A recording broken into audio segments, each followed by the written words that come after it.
네, 안녕하세요. 부동산 빅데이터 연구소 인사드립니다. 장선영입니다. 든든한 내 집 마련부터 또 노후 준비까지 부동산과 관련된 고민들 하나씩은 있으시죠. 어떻게 계획을 세우고 또 투자를 해야 할지 아마 고민이 많으실 것 같은데요. 부동산 빅데이터 연구소 함께 하시면서 하나하나 차근차근 계획 세워보시길 바라겠습니다. 부동산 정보들 다각적으로 분석해서 또 시장 정보 짚어드릴 테니까요. 여러분의 소중한 목돈이 들어가는 부동산 투자, 저희가 신중한 재테크를 위한 가이드가 되어드리겠습니다. 자, 이번 주도 다양한 소식들 준비했습니다. 부동산 빅데이터 연구소 지금부터 시작합니다.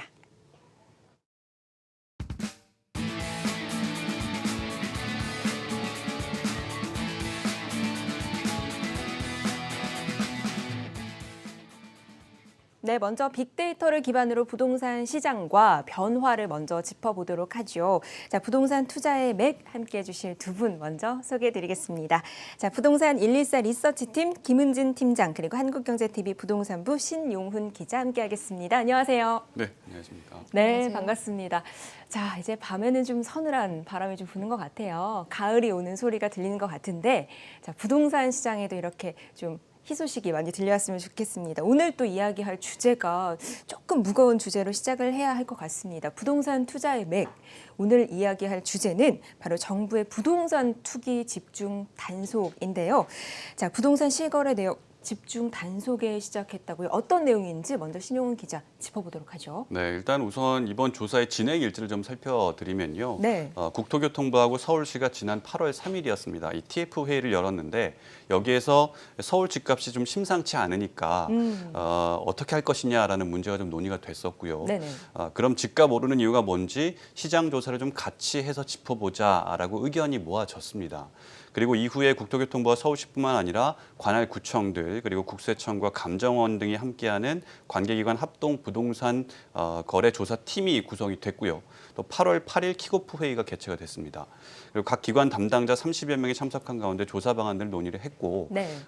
이번 주 월요일이었죠. 8월 13일부터 본격적인 조사가 시작이 됐습니다. 네, 그래요. 이 부동산 투기에 대해서 전방위로 적극적으로 좀 압박이 들어온 것 같은데, 자, 정부와 지자체가 이렇게 합동으로 점검에 나선 이유가 있을 것 같아요. 김은진 팀장님, 어떤 건가요? 네, 박원순 서울시장의 여의도 통합개발과 네. 용산개발 마스터 플랜 그 발언 이후에 서울의 아파트값 상승세가 다시 커지면서 네. 과열 조짐을 보이고 있기 때문입니다. 아, 그래요. 예, 실제로 부동산 114에 따르면 그 잠잠하던 서울 아파트값 매매 가격이 7월 첫 주를 기점으로 상승폭이 다시 커지면서 7주 연속 오름폭이 커졌습니다. 용산을 비롯해서 진정세를 보이던 양천, 강남, 송파 이런 지역들의 아파트값도 다시 고개를 드는 장세를 보이고 있고요. 네.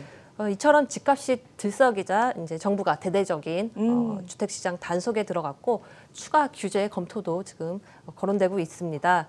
이달 말 열리는 그 주거정책심의위원회에서 서울 일부 지역을 투기 지역으로 추가로 지정하는 방안을 검토할 예정입니다. 그래요. 예, 오름세 상승률에 따라서 또 정부의 어떤 압박이 주어지는 것 같은데, 자, 그렇다면 집중 조사 대상이 또 따로 있을 것 같아요. 네, 뭐 일단 이제 업다운 계약서를 쓴다든지 네네. 아니면 편법으로 증여한다든지 하는 내용들이 구체적으로 지금 조사 대상에 올라 있는데요. 네네. 조사 지역은 서울 25개구 전체가 대상이 되고요. 또 지난 6월부터 거래 신고된 내용에 대해서 조사가 이루어집니다. 그리고 이달부터 시작해서 오는 10월 달까지 조사 기간이 일단은 잡혀 있는데 일단 국토부하고 서울시 입장은 1차 조사를 10월 달까지 한 뒤에 네. 그래도 집값이 계속 오르면은 이 조사 기간을 연장할 수도 있다라고 어. 밝히고 있어서 연말까지도 이어질 수 있을 가능성이 상당히 높습니다.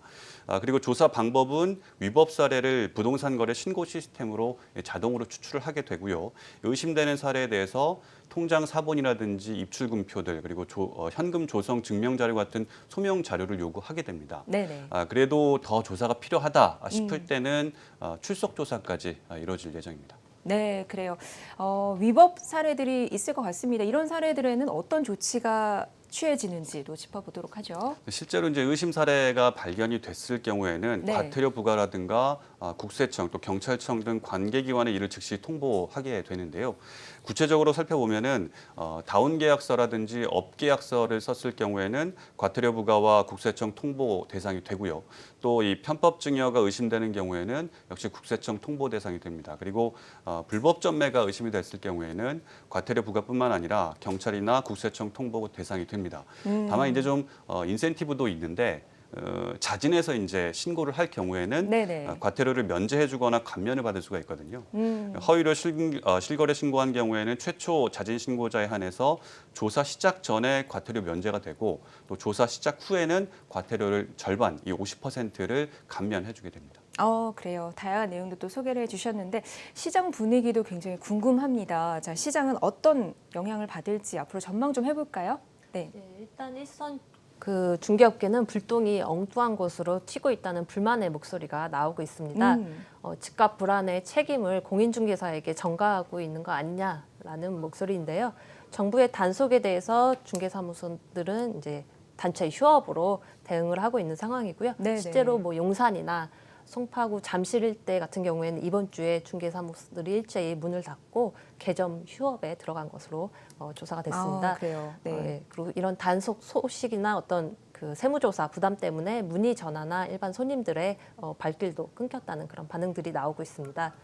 문제는 이 같은 그 현장 점검이 일시적으로 시장에 어떤 거래를 틀어막고 매수세를 위축시킬 수는 있지만 근본적인 집값 불안에 대책은 되지 못한다는 점입니다. 네. 과거에도 이제 집값이 과열될 때마다 정부가 한 번씩 이제 현장 단속을 실시를 했었는데 보통은 이제 일시적 효과에 그쳤었고 그 불법 사례 건수도 생각보다 그렇게 많지는 않았습니다. 네네. 예, 그래서 이번 현장 단속 역시 뭐 단기적으로 거래 심리를 꺾거나 꺾을 수 있을 것으로는 보이지만 집값 상승의 불씨를 완전히 꺼트리기는 좀 어려워 보입니다. 네, 그래요. 집값을 잡기 위해서 조금 더 근본적인 대책들 우리가 연구를 해보면 좋을 것 같습니다.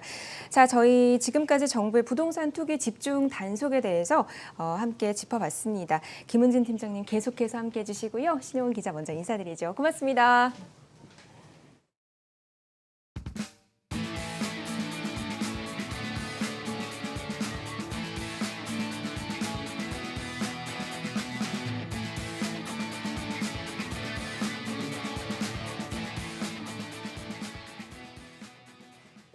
네, 전세 계약 기간이 끝날 때쯤 되면은 전세 세입자와 또 집주인 사이에 분쟁이 종종 발생하곤 합니다.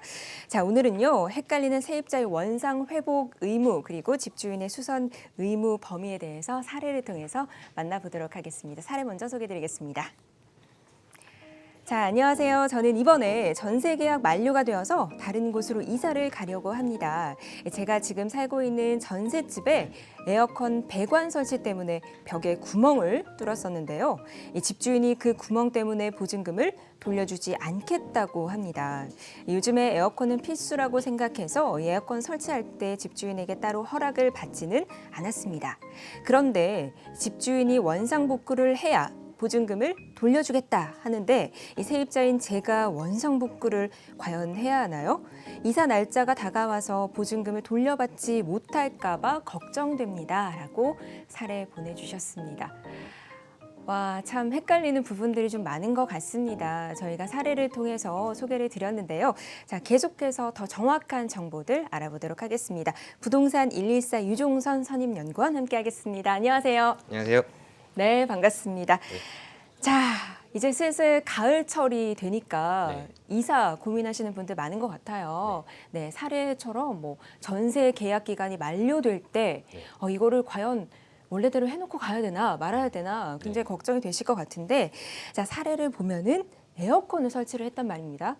자, 에어컨은 벽에 구멍을 뚫어야 되잖아요. 네, 그렇죠. 이런 경우에 원상복구를 해야 할까요? 임차인인 세입자가 임대인인 집주인의 허락 없이 네. 에어컨 설치를 위해서 벽에 구멍을 뚫고 그 구멍이 집의 가치를 하락시킬 정도의 큰 손상이라면 세입자에게 원상회복 의무가 발생할 수 있습니다. 비슷한 예로 대형 벽걸이 TV 설치를 위해서 과도하게 벽에 못을 박는다거나 임차인의 부주의에 의해서 발생하게 되는 바닥의 상처 등은 세입자가 원래 상태로 복구해야 될 의무를 가지게 됩니다. 따라서 이 사례에서는 네. 계약서의 특약사항으로 원상 회복에 대한 책임 범위를 명확하게 명시하지 않았다면 집주인은 보증금 반환 시에 에어컨 배관 구멍의 복구 비용을 제외하고 반환하여도 무방할 것으로 보입니다. 자, 그렇다면 정리를 하자면 만약에 집에 손상을 입혔다, 벽에 구멍을 뚫거나 바닥을 스크래치가 났다 하는 경우에는 계약서에 명시가 되지 않았을 때는 저희가 보상을 해야 된다는 이야기인가요? 예, 맞습니다. 아, 그래요. 자, 그렇다면 궁금한 것이 예를 들어서 벽걸이 TV 같은 경우도 요즘 굉장히 흔하잖아요. 네. 그런 거나 뭐 아니면 액자를 걸기 위해서 못을 박는 경우. 네. 이런 경우는 어떨까요? 반드시 벽에 네. 뚫린 모든 구멍을 세입자가 원상 회복시켜야 되는 것은 아닙니다. 아, 그런 건 아니에요? 예. 네네. 민법 615조에 따라서 음. 세입자는 계약 종료 후에 물건을 반환할 때 원래 상태로 복구시켜야 할 의무를 갖게 됩니다. 네. 그러나 일상생활에서 자연스럽게 발생할 수 있는 통상의 손모의 경우에는 세입자의 원상 회복 의무가 배제될 수 있다는 대법원의 판례가 있습니다. 네. 여기서 말하는 통상의 손모라 하면 일상적인 생활에서 자연스럽게 발생할 수 있는 사소한 손상이나 마모 따위를 말합니다. 액자 설치를 위한 간단한 못질은 일상생활에서 발생할 수 있는 사소한 손상에 해당하기 때문에 통상의 손모로 볼 수 있고 따라서 세입자가 반드시 원상 회복을 해야 하는 것은 아닙니다. 그래요. 일상생활 속에서 자연스럽게 발생하는 경우에는 세입자가 반드시 해야 되는 경우는 아니다라고 네. 소개를 해주셨는데, 자, 지금 말씀하신 것 중에 통상의 손모라는 개념이 나왔어요. 네. 저희가 이해하기 조금 어려운데 어떤 개념인지 조금 더 구체적으로 짚어보도록 하죠. 예, 통상의 손모라는 것이 네네. 법적으로 그 범위가 명확하게 규정되어 있는 용어는 아닙니다. 네네네. 다만 이 주택관리공단에서 발표한 임대주택 수선비 부담 및 원상 회복 기준을 참고해 볼 수 있는데요. 이 기준에서는 압정이나 핀 등의 작은 구멍 자국, 누수와 같은 중대한 하자로 인하여 생긴 벽지의 오염, 그리고 세입자의 귀책 사유 없이 발생하는 손상이나 마모에 대해서는 임대인이 그 복구 비용을 부담하도록 규정하고 있습니다. 반대로 세입자가 무거운 물건을 옮기면서 발생한 바닥재 훼손이나 흡연에 의한 벽지의 변색, 그리고 일반적인 상식 수준을 벗어난 과도한 못질이나 벽에 구멍을 뚫는 행위 등은 세입자에게 수선비 부담을 지우고 있습니다. 그래요. 뭐 압정이나 핀 같은 이런 것들, 그리고 누수 같은 이런 중대한 뭐 어떤 하자로 인해서 오염이 생긴 경우에는 세입자의 규칙 사유가 없이 발생한 손상, 뭐 마모에 대해서는 임대인이 그 네. 복구 비용을 네. 부담할 수 있다라고 정리를 좀 해보고 지나갈게요. 네, 맞습니다. 바닥재 같은 경우에도 가구 같은 거 쓰다 보면은 훼손이 잘 되죠. 네. 네, 굉장히 또 고민이 많으실 것 같은데 저희가 지금 사례를 앞서서 소개를 드렸습니다. 네. 이 사례의 경우에는요, 집주인이 원상 복구를 하지 않으면 보증금을 돌려주지 않겠다라고 이야기를 하고 있어요. 네. 자, 이런 사례를 좀 실생활에서 고민을 갖고 계신 분들 많으실 것 같은데 원상 회복될 때까지 보증금을 돌려주지 않아도 될까요? 원칙적으로 네네. 세입자의 원상 회복 의무와 음, 집주인의 네. 보증금 반환 의무는 동시에 진행되어야 같이요? 합니다. 예, 네네네. 맞습니다. 근데 여기서 유의할 점은 세입자의 원상 회복 의무와 집주인의 보증금 반환 의무가 공평한 경우에만 이 동시 이행 관계가 성립된다라는 것입니다. 네네. 즉 세입자의 원상 회복 비용이 음. 매우 작은 경우라면 거액의 임대 보증금과 공평한 관계로 볼 수 없고 따라서 동시 이행 공평한 관계를 볼 수 없습니다. 그래서 이러한 경우에는 네. 집주인의 보증금 반환 거부권이 인정될 수 없다라는 판례가 있습니다. 자칫 보증금 반환을 연체하면서 발생하게 되는 이자 비용까지 집주인이 부담해줘야 될 수도 있기 때문에 반드시 네네. 주의하실 필요가 있습니다. 자, 지금 소개해 주시는 내용 중에 기존에 있었던 판례 내용을 좀 참고해서 우리 사례에는 어떤 것들을 좀 적용해 보면 좋을까 좀 참고를 해도 좋을 것 같아요. 그렇죠? 예. 자, 그리고 지금 말씀해 주신 내용 중에 저희가 정리를 좀 해보자면 이제 원칙적으로는 세입자의 원상 회복 의무 그리고 집주인의 보증금 반환 의무가 같이 동시에 공평하게 이루어져야 한다는 점 기억을 좀 해주셨으면 좋겠습니다. 자, 그런데 저희가 공평하다라고 이야기를 하니까 과연 그렇다면 네. 집주인의 경우에는 의무가 없을까라는 생각이 문득 드는데 집주인은 어떤 의무가 있을까요? 기본적으로 집주인은 그 계약이 지속되는 동안에 네. 세입자가 주택을 목적에 맞게 사용할 수 있는 상태가 되도록 유지시켜야 할 의무가 있습니다. 이것을 바로 이제 임대인의 수선 의무라고 하는데요. 네. 예를 들어서 집에 곰팡이가 발생했고 심각한 상태까지 이제 진전이 됐고 네. 그 곰팡이들로 인해서 세입자가 주거 생활을 영위하는데 도저히 불가능한 상태까지 되었다면 집주인은 도배를 새로 해주거나 네. 곰팡이 발생 억제를 위한 조치를 반드시 취해 주어야 합니다. 필요에 따라서는 보증금을 감액하거나 곰팡이로부터 발생하게 되는 세입자가 입은 손해를 배상해 줘야 되는 경우가 발생할 수도 있습니다. 네네. 만일 이런 집주인의 수선 의무가 제대로 이행되지 않고 있다면 네. 세입자가 임대료 지급을 거부할 수 있는 그래요? 권리가 또 생기게 됩니다. 네네. 다만 이 세입자에게 발생할 수 있는 이 임대료 지급 거부권이라는 것은 손해를 본 만큼만 인정되는 권리이기 때문에 거부권을 행사하기 전에 반드시 이 손해의 범위를 특정짓는 것이 선행되어야 될 필요가 있습니다. 그래요. 중요한 부분까지 함께 짚어주셨는데 자, 이렇게 또 알아봤습니다. 임대인의 수선 의무까지 알아봤죠. 원활하게 생활할 수 있도록 돕는 것도 임대인의 의무가 아닌가라는 생각이 문득 듭니다. 전세 계약 시에 참고를 하시고요. 또 계약하시기 전에 계약서에 또 특약사항으로 명시를 하시면 더욱더 좋을 것 같고요. 자, 지금까지 헷갈리는 세입자의 원상 회복 의무 그리고 집주인의 수선 의무 범위 사례를 통해서 함께 알아봤습니다. 고맙습니다.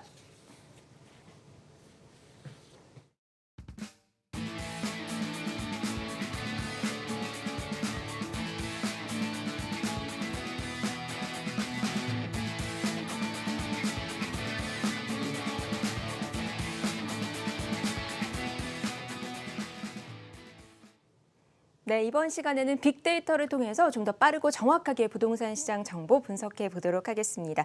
빅데이터로 풀어보는 부동산 이슈 시작해 보도록 하죠. 자, 오늘의 주제는요. 거래량과 거래 회전율입니다. 먼저 첫 번째 키워드부터 함께 보시죠. 자, 첫 번째 키워드는 4입니다. 이 숫자 4가 의미하는 바가 어떤 건지 함께 짚어보도록 하겠습니다. 팀장님, 어떤 의미인가요? 사는 서울 아파트 매매 거래량이 4개월 만에 반등했다는 의미입니다. 서울 아파트 거래량은 다주택자 양도세 중과 여파로 4월에 거래량이 전월 대비 반토막이 나면서 네. 6월까지 쭉 감소세를 보였습니다. 그러다가 7월에 5,633건이 세 건의 거래량을 기록하면서 다시 증가세로 돌아섰습니다. 지난해 같은 기간과 비교하면 여전히 적은 수준이지만 그 감소세를 보이던 매매 거래가 다시 늘어난 데다가 매매 가격 상승폭도 최근에 다시 커지고 있어서 어떤 시장 흐름 변화에 관심이 쏠리고 있는 부분입니다. 네, 첫 번째 키워드 4의 의미는 서울 아파트 거래량이 4개월 만에 반등했다라는 의미를 짚어주셨는데 자, 그렇다면은 서울 매매량이 늘어난 이유가 있을 것 같아요. 어떤 이유인가요?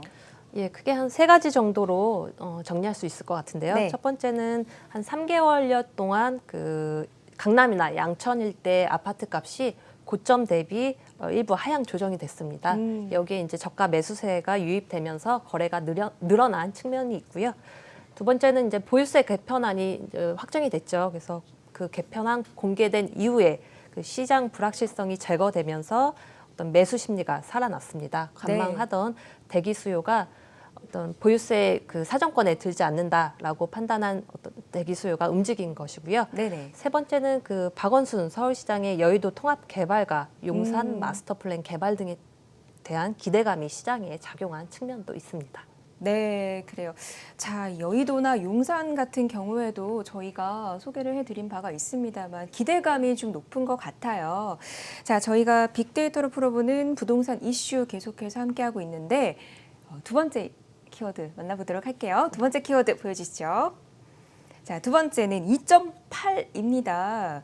조금 애매한데 어떤 의미인가요? 2.8은 올 상반기 서울 지역의 아파트 평균 거래 회전율을 나타냅니다. 그래요? 2.8%로 집계가 됐는데요. 네네네. 이 거래 회전율이라는 것은 거래 건수를 전체 가구 수로 나눈 비율입니다.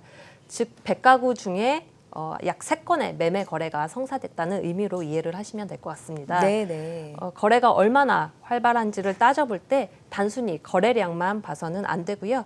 가구 수 대비 거래량인 이 거래 회전율을 같이 고려를 해야 합니다. 회전율이 높을수록 거래가 빈번하게 이루어졌다고 볼 수 있고요. 네네.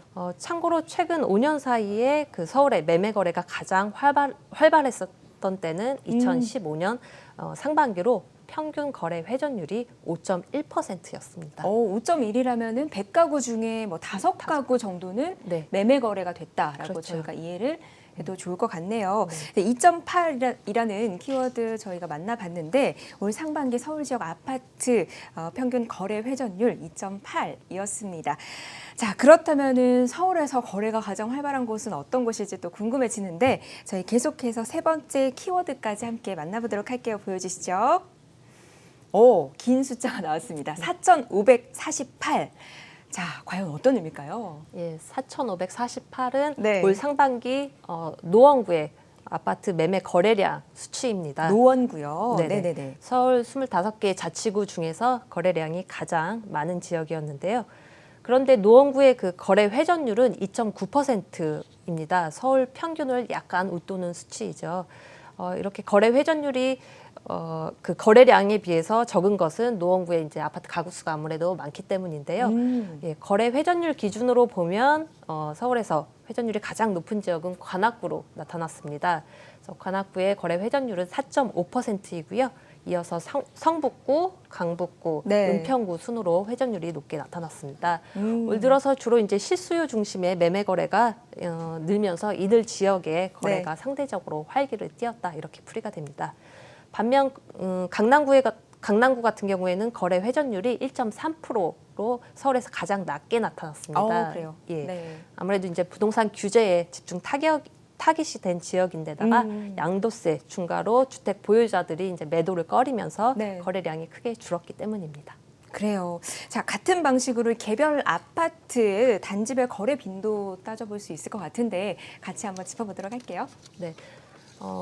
그 단순 거래량으로만 보면 지난 상반기 동안 서울에서 매매 거래가 가장 많았던 아파트는 서대문구 북가자동의 DMC 레미안 이편한 세상입니다. 네. 예, 상반기 동안 222건의 매매 거래가 이루어졌는데 이 아파트의 총 가구 수는 3,300가구 정도 됩니다. 네네. 그렇기 때문에 회전율은 6.7%로 나타났고요. 한편으로는 그 은평구 녹번동에 예, 북한산 프로지오라는 아파트가 있는데 네. 이 아파트의 경우 총 가구 수가 1,230가구입니다. 그리고 상반기 동안 124건의 매매 거래가 이루어졌습니다. 그래서 회전율이 무려 그 10.1%에 달하는 높네요. 걸로 네네. 예, 집계가 됐는데요. 네네. 그래서 거래 건수를 보면 북가자동, DMC 레미안 이편한 세상이 가장 많지만 거래 빈도는 녹번동 북한산 프로지오가 더 높다고 이렇게 해석할 수 있습니다. 그래요. 자, 저희 부동산 투자하시는 분들 또 준비하시는 분들께 거래량 지표와 관련해서 참고하실 만한 조언이 있으시면 또 같이 한번 들어보도록 하겠습니다. 예, 부동산 시장의 흐름을 파악하고 예측할 수 있는 지표들은 여러 가지가 있습니다. 근데 이제 이 거래량 지표 같은 경우에는 수요자의 움직임을 나타내는 지표이고요. 네네. 거래량이 많아진다는 것은 그만큼 매수세가 늘어난다는 의미입니다. 따라서 그 단순 거래량보다는 이제 거래 회전율이 높은 지역을 중심으로 이제 주의 깊게 살펴볼 필요가 있는데요. 네네. 거래 회전율이 상승하는 지역들은 수요가 늘어나거나 매도 물량이 확대되고 있다 이렇게 볼 수 있고요. 이런 지역일수록 투자 기회도 많고 상대적으로 집을 더 싸게 살 수 있는 그런 여지도 많다 이렇게 볼 수 있습니다. 네. 예, 거래량과 거래 회전율은 해당 지역에 대한 관심의 표명이자 그 지역의 어떤 의미 있는 변화를 확인할 수 있는 지표입니다. 특히 거래 회전율이 감소하거나 혹은 증가하는 것은 투자 시점을 고려할 때 중요하게 검토해 봐야 할 사항입니다. 네, 거래량과 또 거래 회전율 참고하셔서 투자하실 때 또 참고하시면 좋을 것 같습니다. 자, 부동산 빅데이터 연구소 이번 주도요. 이번 주에 꼭 알아둬야 될 부동산 픽으로 마무리하겠습니다. 자, 이번 주는 어떤 내용인가요? 예, 이번 주에는 그 렌트홈 서비스에 대해서 말씀을 드릴까 하는데요. 렌트홈이요. 네. 네네. 렌트홈은 임대주택 검색 및 등록 시스템으로 국토교통부가 지난 4월에 서비스를 시작을 했는데 아직 네. 모르시는 분들이 많이 있는 것 같습니다. 네네. 예, 이제 여름 무더위가 지나가면 슬슬 가을 이사철이 시작이 될 텐데요. 맞아요. 네. 예, 전세나 월세집을 구하는 세입자분들이 음. 이 렌트홈 서비스를 이용하면 등록 임대주택을 쉽게 검색할 수 있습니다. 예, 등록 임대주택이 어떤 건가요? 예, 이 등록 임대주택이란 네네. 집주인이 세금 혜택을 받는 대신에 연간 임대료를 5% 이내로 인상할 수 있는 그 제한이 있고요. 그리고 임대 기간도 4년 내지 8년까지 보장되는 전세나 월세집을 말합니다. 세입자 입장에서는 아무래도 이제 안정적으로 거주할 수 있다는 장점이 있는데 종전에는 이 등록 임대주택 여부를 확인할 수 있는 방법이 없었습니다. 네. 그러니까 전적으로 뭐 운에 맡겨야 되는 그런 상황이었죠. 네네네. 근데 이제 렌트홈 서비스가 오픈이 되면서 여기서 등록 임대주택을 쉽게 확인할 수 있고요. 세입자 입장에서는 아무래도 유리한 점이 많기 때문에 렌트홈 서비스를 통해서 그 등록 임대주택을 찾는 것이 좀 유리할 것 같고요. 참고로 그 현재 등록 임대주택은 전국적으로 한 120만 채 정도 지금 있습니다. 네네. 그리고 이제 이 렌트홈 서비스는 집주인에게도 좀 유리한 점이 있습니다.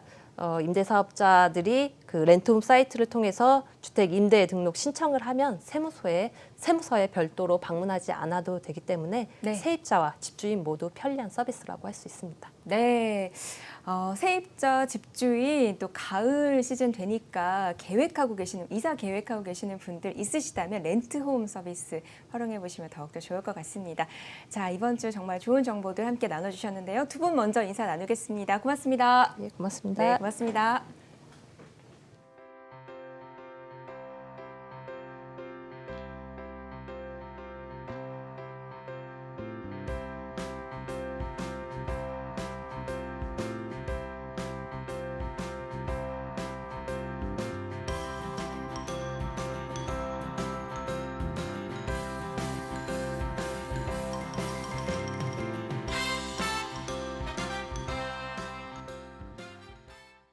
네, 부동산 빅데이터 연구소 저희가 준비한 소식은 여기까지입니다. 저희는 다음 주 금요일 5시에 더욱더 알차고 차별화된 정보로 다시 찾아오도록 하겠습니다.